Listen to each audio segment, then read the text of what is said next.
Hello and welcome to Comic Culture. I'm Terrence Dollard, a professor in the Department of Mass Communication at the University of North Carolina at Pembroke. My guest today is artist Keith Carter. Keith, welcome back to Comic Culture. Thanks. You know, it's been 6 years since I was last here. As a matter of fact, I recently watched our episode on the PBS website, and yes, I was struck of how well it went.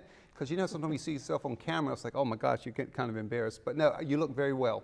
Well, thank you. You look like you haven't aged a day. The last time we talked about your work as a card illustrator, collector cards, and we talked about a number of really interesting topics, including how the eyes are really the most important part if you're doing a likeness and the like. Recently, we met at a convention in Durham this past November, and you told me that you started working on a sequential book. So what is that book? Okay, this camera right here is the right camera. So what I'm showing, this book was called The 4-Point Case for Mere Christianity.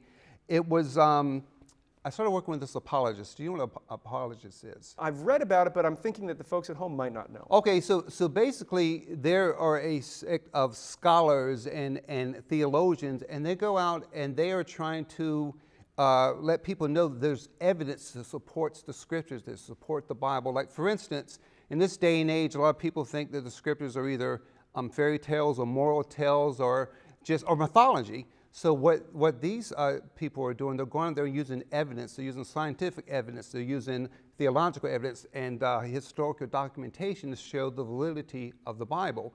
And so, but again, some of these guys are so brilliant, you can't really understand their brilliance unless they're only going to speak to the academic folks of the world.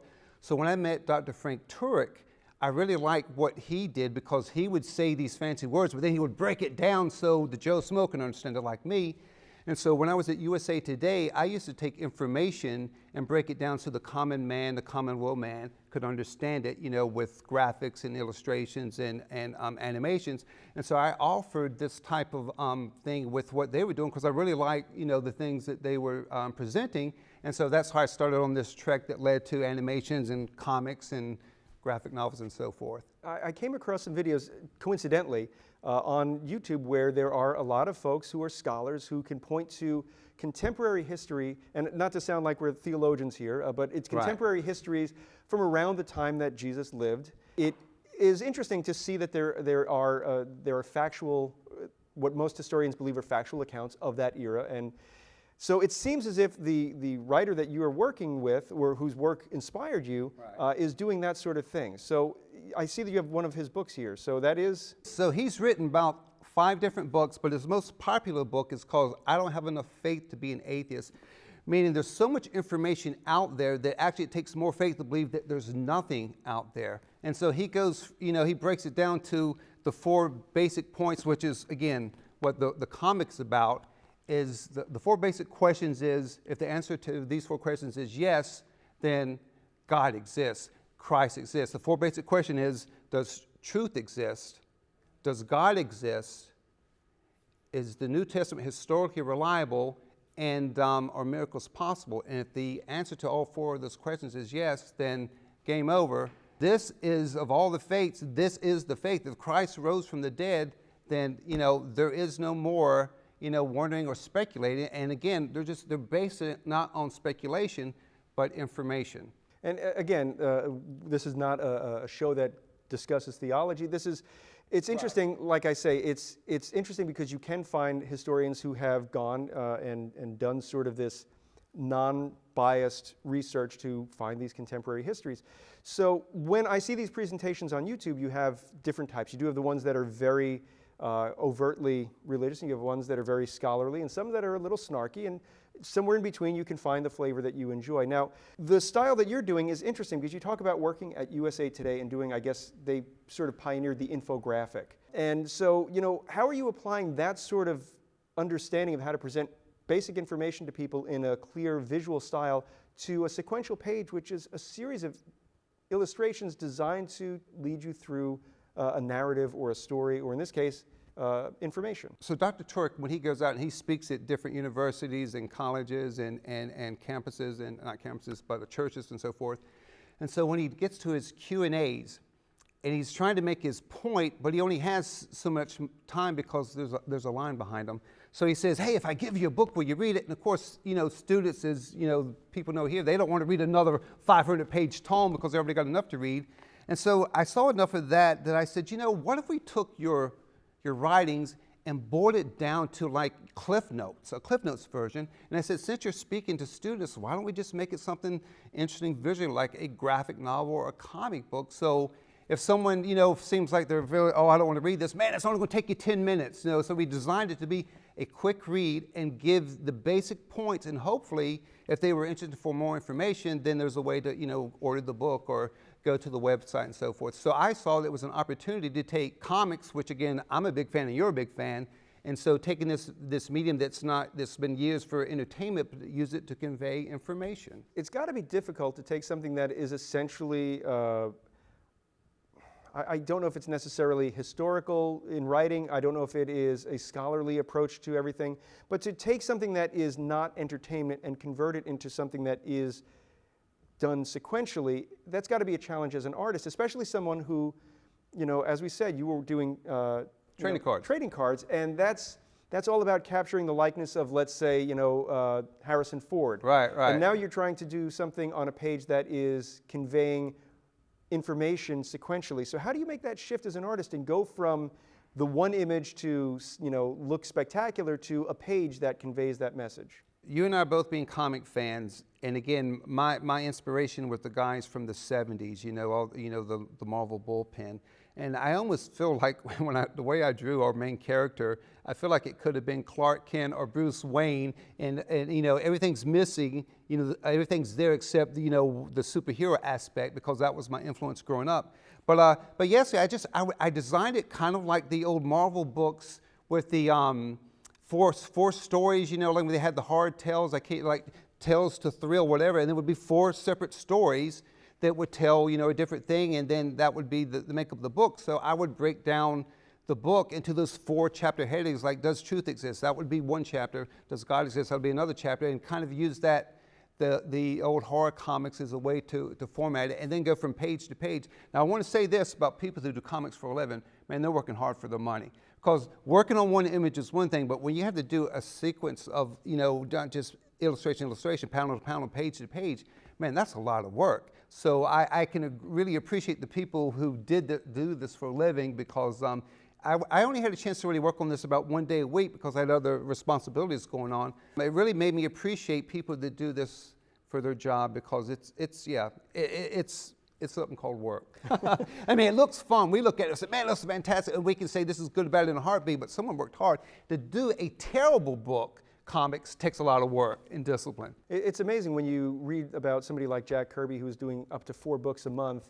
And before he started to simplify in the mid-'70s, after he had been doing it for nearly 30 years, he was doing more, sometimes 9 panels on a page. Plus he's plotting, a basic idea that Stan Lee had given him. So the discipline to sit in that chair for so many hours a day to get those books out, as you say, it is work.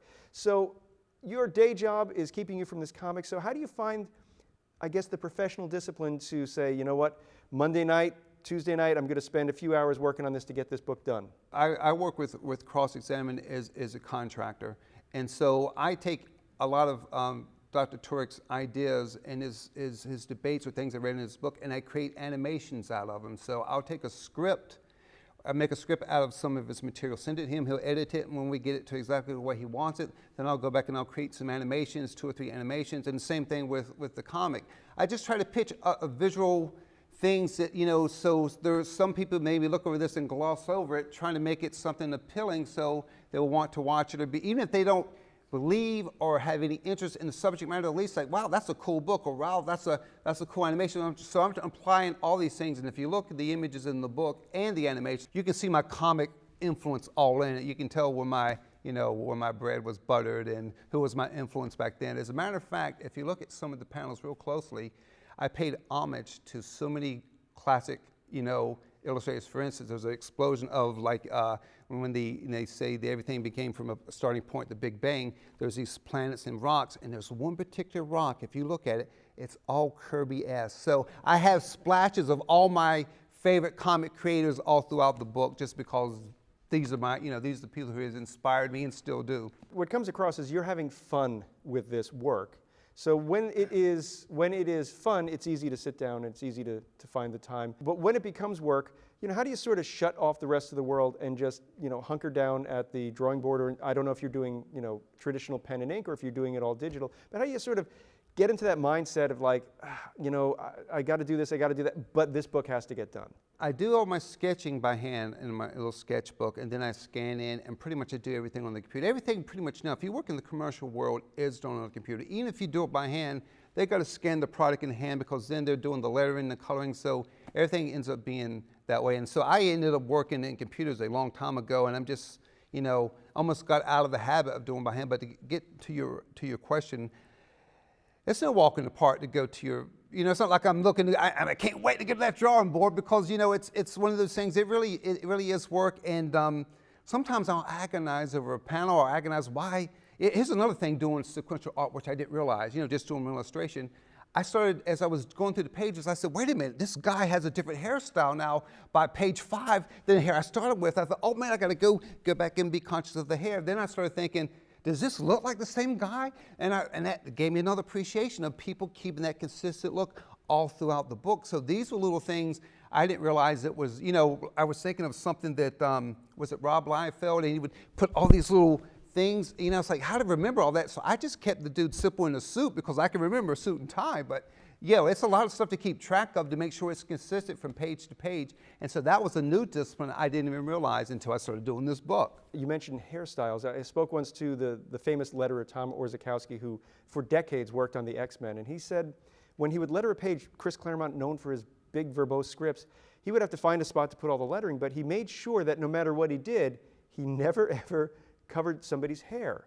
Because if they were not in costume, the hairstyle would be the only way you'd be able to know. Was this the letter you're talking about? Mm-hmm. Okay. And he would say that was the only way you would know that it was, Scott Summers and not, Kurt Wagner if he were using the Sure, yeah, modifier. I know what you're saying. So it's interesting that you're talking about the hairstyle. So, as you work on something, do you find that you kind of get into a rhythm, you kind of learn what the page and the character is going to look like? And is it tough for you not to resist, or is it tough for you to resist to go back and redo everything? And at what point do you say, you know what, I've got to just stop? Okay, so yes, that does happen. And I feel like once I got to the end of the book, I really was now ready to start drawing a book, because it's like I almost had to do one book to realize the lessons that now I think I could do it better, and I probably would get looser. And here's another thing I didn't mean to do, but I found that when you start turning and doing 3/4 turns or for bird's eye view, man, that's really hard. So I ended up finding most of my people very stiff. I was like, I need to actually have these people move a little bit, because I was finding it difficult trying to get these 3/4 looks to make the guy look like that person, or different from a worm's eye view or something. So that was another challenge that I didn't realize that, these comic book folks that do comics for a living, they do it like it's a piece of cake. And maybe it's not a piece of cake. They give us the illusion that it's a piece of cake, But my hope is when people see this, it looks like I'm, someone who enjoyed what they're doing. But that, again, is illusion, because a lot of times I didn't enjoy it. It speaks to the professionalism. I know that in television there have been projects that I've worked on that have been not exactly my favorite thing, but you got to pay the bills, keep the lights on, buy food.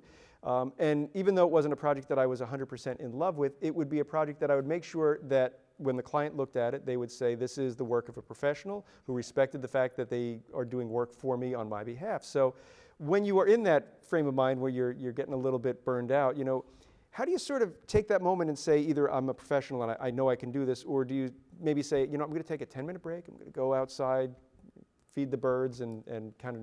That's a good point. Okay, so I consider this part of my mission work, because it is a mission, and I am also a Christian man, so having this opportunity, I feel very, very grateful and very blessed.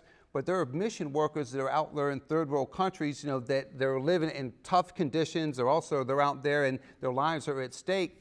I'm sitting in a cushy studio watching episodes of 90210 with a little shawl over my legs. My wife's making me lunch. So I really have to raise the bar, because realize if this is my mission work, man, I got a cushy mission job, so I need to give it my best. And the other thing is because Dr. Turek, all he really cares about is the theology. So he doesn't care about the art style. He doesn't care if I make the color blue, I make him green. All he cares is the theology, right? So I have so much creative freedom So I can, pitch things like this. He never would have done something like this, but I pitched the idea. He said, send me a script, send me some pages, or send me a page to see what it looks like. He said, let's go for it.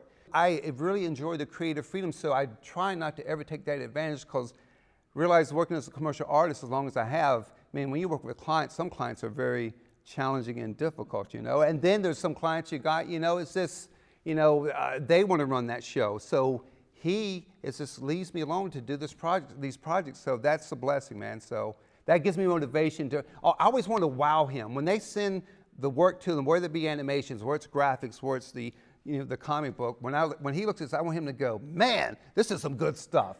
So he keep using me. It's interesting. I did have a chance to look over some of the pages when you first sent them over, and I was struck by the aesthetic that you chose. It's sort of like I want to say 1950s, early 60s classic advertising style. Gosh, that's very astute, man. Yeah. So was that something that you were thinking about? Not at all. What I was thinking of was about those dudes like the Neil Adams and the Steve Ditko, the look of the books from the 60s, because that's the stuff that inspires me. Now I know there's a lot more contemporary looks and style, but when I look at comics, I think of those old books like we were talking about earlier. And so to me, that has a certain aesthetic that gives an ambiance. Now, when I do that again, when I try something, maybe next time I might try something different, but as a whole, it just has a certain sensibility from that period. And again, like Mad Men. Well, it's true. There's just something about the haircut and the color palette that you're using. So when you're choosing a particular color palette, there's a lot of sort of muted blues and grays. So when you're thinking about color, it is different than when you're thinking about your line work. So how do you sort of, go between the person who is directing the action and the person who is sort of the cinematographer of the action? Reason I did what I did here was that the brand colors for Cross-Examine is black and white and that certain red color. So every product that I do for them, whether it be the comic or the animations, that's my palette. So there's grays in between, and sometimes when you print that red with those grays, they sometimes could come across as a grayish blue, but really it's a black and white and that color, and I can't tell you what that certain red is. But so it makes the choice a lot easier, so that's my focus. It's all black and white and one color. But the other thing it adds to it, I realized by using one color, you can direct the eye to a certain place, or you can pick up a piece of information that if it's the only thing that's the color on the page, your eye goes right to that page or right to that piece of info. So I realized you can use color to really direct, so I found I like that approach. So everything that I do now, matter of fact, I've done some record albums and I just use black and white and one color. It's just become my choice of just, and it looks sophisticated too. Even if I don't know what I'm doing, people think, gosh, this is something like, he must be doing something very sophisticated, because I don't quite get it, but maybe I'm not supposed to. It's interesting because when you think about a lot of classic album covers, they do have that black and white and that one color, and it does sort of draw the eye to a certain spot. And again, I guess it's coming through years of experience working in a single image where you are cognizant of the fact that you need to do something with one image. It's not something where I can have one panel that's a little bit of a waste because the next panel is a spectacular one. The single image can sometimes be instructive to help you guide where the eye is going to go. Yeah. Like you're saying, and on a page where a lot of times, I had this experience recently, I won't say the book, I was reading a recent superhero comic. Okay. And it got up to the scene where the villain is defeated. And the page layout was so bland, the coloring was so distracting that I didn't know what I was supposed to be looking at, and the payoff was so weak as a result. And I think in many ways we are at a golden age of comic book artists. I think they are more skilled and more schooled than they've ever been before. Their mastery of anatomy, fashion, body gestures, fantastic stuff, but there's some sort of disconnect when you, for my 3 cents, when you look at the story compared to, let's say, John Buscema doing The Silver Surfer, and he's doing just a black and white image because he's the surfer's on his board in space, and you've got a couple of purple planets here or there. Now, man, you really hit on something interesting, because I don't really follow the contemporary books that much, but the ones I see, you're right, all the art's really good now. But sometimes I feel like we've got oversaturation of color. I feel like we've got so many details, and it's like, I don't know where to look. I know how you're supposed to look, but again, that's why I think if you simplify one color, or it doesn't have to be one color, it really does draw the eye. I mean, I saw this beautiful illustration that Barry Smith did. Fantastic detail, but the color was every possible, and I was like, I don't know where I'm supposed to look. And I think that's what's happened today with a lot of comics that I've seen, is this: we've got the use now of computer colors, and we can add these molding shapes and stuff, and all of a sudden make the curves in this. And I feel like something's being lost because it's too much. I think we need to back up a little bit.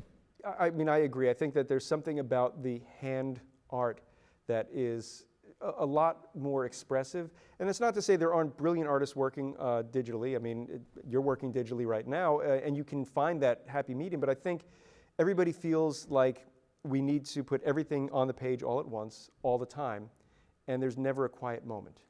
Okay, are you a fan of Arthur Adams? Love Arthur Adams. Okay, so I just really got a book that he did. I don't know if it's the Marvel art or Arthur Adams or just in general his work. And he puts tons of detail, but he also knows to where the huge big shapes so you have a resting spot. And so you look at all this detail, and there's a shape of this creature, and then he knows how to really make a balance, and his stuff is inspiring. I mean, it's incredible the time he puts in it, but yet it feels balanced. So but he's also an old, I mean, I hate to say he's old school because he's not from the 70s, but I think he came like the 80s, mid-80s, whatever, but he was, he had sensibilities from that period back in the classic days. So John Romita's the same way. John Romita Jr., he's still putting out stuff, but he feels like a part of the old Marvel guys, It's fascinating because you mentioned Arthur Adams, and his work is incredibly, you'll look at the texture on Godzilla or The Thing or the backgrounds, but you're right, he knows that becomes, at some point, that is part of the shadows. Yeah. And that you're going to focus on where the light falls. And it's interesting to see that because, again, like you say, Barry Windsor Smith does a Conan piece, let's say, or someone recolors a Conan omnibus, and it loses all that power because they're not using the knockout where it's just we're going to do the background in purple and let the figures in the foreground pop. So when you're doing this with one color and you're using that to guide the eye, are you consciously thinking that this color now right here is going to do this when you're in the layout stage, or is it something that organically comes because you're sitting there looking at it and saying, you know what?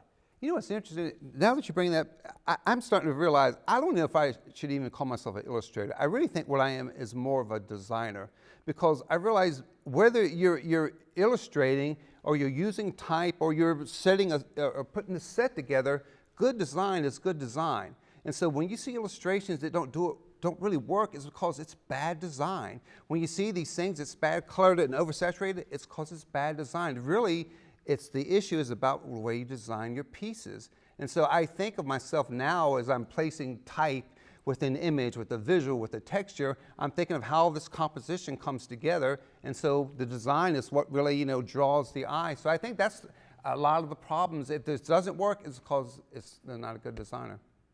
But you can learn that. You can learn that, just got to be conscious of it.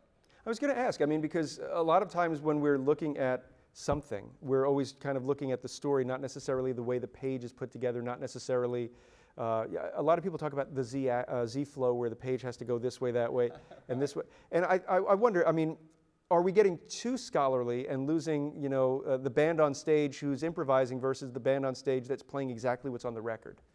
Wow. The only way I can really think about that is the bottom line. Either it's a good-looking page or it isn't.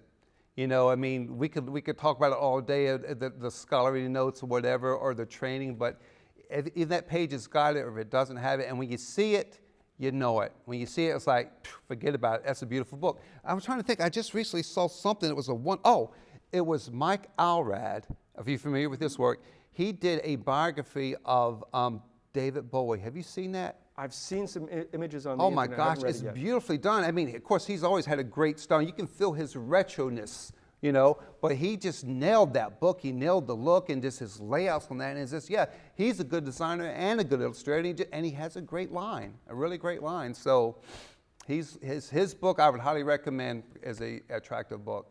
So I see that we probably have about a minute left before we have to wrap up our conversation. Are you serious? It's 30 minutes already? Time flies when you're having fun, Keith. Oh my gosh. So if the folks at home wanted to find out more about, and I'm sorry, I forgot the name of the book already. The 4-Point Case for Mere Christianity. Where can we find that on the web? You can find that on crossexamine.org. You can find it also in impactapologetics.com. And of course, we have a digital version on Amazon. And this book is already, its first printing is already sold out, so it's doing pretty well. So we're hoping that if it continues to sell, we may do a second book. All right, and if the folks wanted to find out more about your art, is there a spot on social media? Yes, I have a website. It's called Keith Carter 9, just the number 9.myportfolio.com. Well, Keith, thank you so much for coming out here today and being with me on Comic Culture. Hey, thanks, man. It's been great. And thanks everyone at home for watching Comic Culture. We will see you again soon.